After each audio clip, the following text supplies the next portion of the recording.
Səncə həzz almaq hər şeydən daha vacibdir? Ömrünün sonuna qədər həzz alsan, amma bu həzzlərin real olmadığını bilməsən, yəni yaşadığın həzzlərin reallıq olmadığını hər kəs bilir, amma sən bilmirsən. Yenə də bu həyatı yaşamağı seçərsənmi? Gəlin bu suallara cavab verməyə tələsməyək, çünki hələ bu suallara keçməzdən qabaq mən sizə həddçiliyin, yəni hedonizmin nə olduğunu izah etməli, daha sonra hedonizmə çox kiçik bir tənqid etməyə çalışacağam. Elə isə mövzumuza keçək. Hedonizm İnsanların həyatda seçməsi ən önəmli olan varlığın həzz olduğunu müdafiə edirlər. Daha dəqiq desək, Epikür həzzçiliyinə diqqətlə yanaşsaq və diqqətlə oxumalı olsaq, Epikür bildirirdi ki, bizim həzzçiliyimiz, yəni hedonizm ağrıdan qaçıb həzzə yönəlməkdir. Yəni burada önəmli olan yalnızca xoşbəxt olmaq, yalnızca həzz almaq deyil, eyni zamanda ağrının da varlığını azaltmaqdır. Niyə görə? Çünki bəzən hedonistlərə belə bir tənqid gəlir ki, əgər həyatda həzz almaq vacibdirsə, o zaman bir insanın sərxoş olması və ya bir insanın halüsinasiya yaradan və yaxud da həzz yaradan vasitələrdən istifadə etməsi onu həmin an həzzdə saxlayırsa,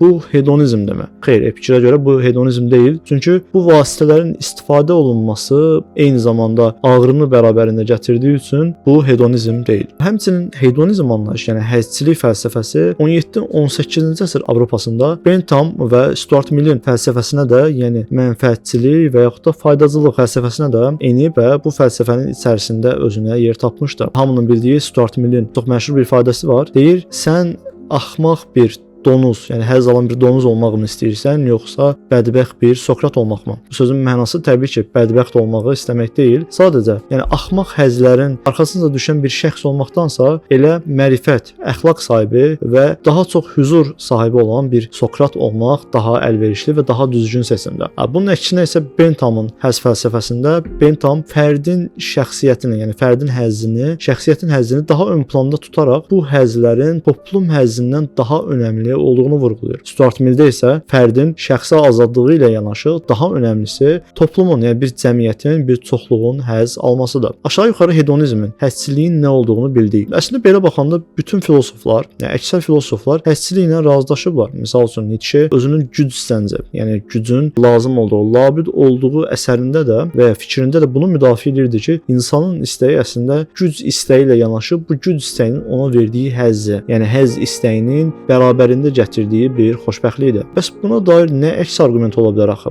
Nozikin təcrübə maşınına diqqət yetirsək, əslində həzzçiliyi tam olaraq necə tənqid edir, bunu daha yaxşı aydınlaşdıracağıq. Nozik təcrübə maşınında belə bir səhnə təsvir edir. Düşünün ki, bir maşın var və siz bu maşına daxil olarkən reallıqdan uzaq, tamamilə simulyattiv bir həyata keçirsiniz. Bu həyatda istədiyiniz bütün arzular reallaşır. Yəni, misal üçün sizin arzunuz universitetə daxil olmaqdırsa, siz burada universitetə daxil olursunuz. Sizin arzunuz burada çoxlu zəngin olmaq, yəni pul qazanmaqdırsa, buna da sahib olursunuz. Amma bu şeylər reallığa qovuşmur. Yəni əslində real həyatda baş vermir bunlar. Bir simulyasiyanın içərisindədir və ya da siz hər hansı bir yuxu görürsünüz. Yəni eyniləşdirmək üçün bir nümunə verirəm. Nozikin iddiası görə. Əgər həqiqətən də həzzçilik önəmlidirsə, yəni həzzçi olan bir insan, hedonizmi fəlsəfi olaraq qəbul etmiş bir insan bu təcrübə maşınında yaşamağı qəbul etməlidir. Aşağı-yuxarı bu arqumenti konsepsiyalına gətirsək, 1. Əgər bir hedonist, yəni bir həzzçi həzz almağı daha üstün tutursa, həzzə yönəlməlidir.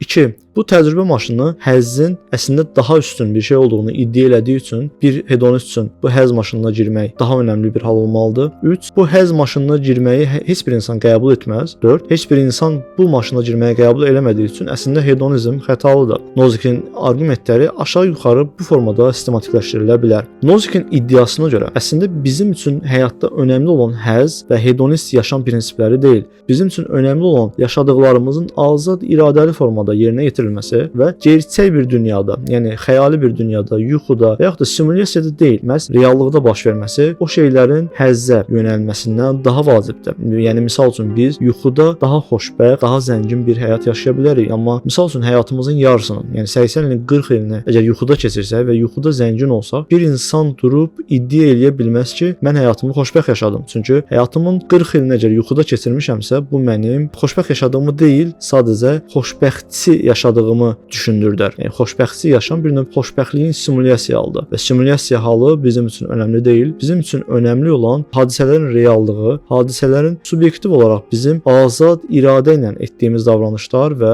bu hadisələrin real olaraq təcrübə eləməkdir. Eyni zamanda Viktor Frankl'ın Həyatın Yaşama Anlamı kitabında bildirdiyi kimi bizim üçün önəmli olan, anlamlı olan, yəni mənalı olan xoşbəxt hadisələr deyil, eyni zamanda həyatdakı çətinliklər, acılar içərisində də məna tapmaq bizim həyat mənamızın bütününü oluşturmaqdır. Hətta onun Yaşama Anlamı kitabında Almanca ifadəsinin bizim dilə tərcüməsində bu cür bir ifadə keçir ki, acı bizim aşılması olan təcrübələrimizi göstərir. Yəni həyatdakı çətinliklərə bir çətinlik kimi deyil də bir təcrübə kimi baxmaq və onları keçilməsi olan, aşılması olan bir yol kimi anlamaq lazımdır. Viktor Frankl Auschwitzdə, yəni Alman yəhudi kamplarından sağ çıxmış yeganə insanlardandır. Viktor Frankl öz kitabında öz təəssüratlarından danışır və bildirir ki, orada Auschwitzdə toplama kamplarında insanları həyatda saxlayan şey onların mənaları idi. Yəni Adlerin, Nietzsche'nin və həmçinin Freud'un ardıcıl olaraq həyatdakı güc istəyi, həyatdakı zövq istəyi, bir növ həzz istəyi, bunlardan daha çox insanları həyatda saxlayan məhz həyatdakı mənalarıdır. Oradakı həyatda sağ qalan, sağ qalmağı bacaran insanların ciblərində öz inandıqları, müqəddəs bildikləri dini kitabların səhifələrinin olduğunu iddia edirdi Viktor Frankl. Və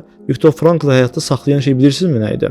Onun həmin o Auschwitzə toplama kamplarına düşməzdən qabaq psixoloji bir müalicə metodu yaratma istəyi idi və bu istəyi yarımçıq qalmışdı Viktor Franklda və bu toplama kampından sağ çıxdıqdan sonra eyni zamanda burada gördüklərinin də üzərinə logoterapiya adlı varoluşsalcılıqla, yəni eksistensializmlə psixologiyanın birləşdirdiyi bir logoterapiya müalicə üsulu yaradır və buradakı müalicə üsulunda əslində bizim həyatımızdakı xoşbəxtliklər, acılar bizim həyatımızın bir bütünlüyü ifadə etdiyini deyirdi Viktor Frankl. Ümumiyyətlə həyatdakı güc və hedonizmin tənqidi, eyni zamanda təbii ki, burada həyatın mənasına da toxundum. Yəni həyatın mənası sualı veriləndə çox zaman insanlar bildirir ki, həyatın mənası karyeradır, xoşbəxt olmaqdır. Amma Viktor Frankl bu fikrə qarşı çıxır və əgər həyat bir bütündürsə və bu bütün həyatı biz yaşayırıqsa, həyatdakı çətinliklər həyatın anlamından kənarda qalmamalıdır. Və bu qalmaq, yəni bədbəxtliyi bir kənar atmaq əslində həyatın anlamını yarımçıq qəbul etmək kimi bir iddia səsləndirir Viktor Frankl. Bu mövzudan başqa və ümumiyyətlə bu mövzu haqqında, yəni xoşbəxtliyin, həzzin tarix boyu, fəlsəfə boyu hansı cür yanaşmalarından istəyir, hedonizmin başqa növlərindən, yəni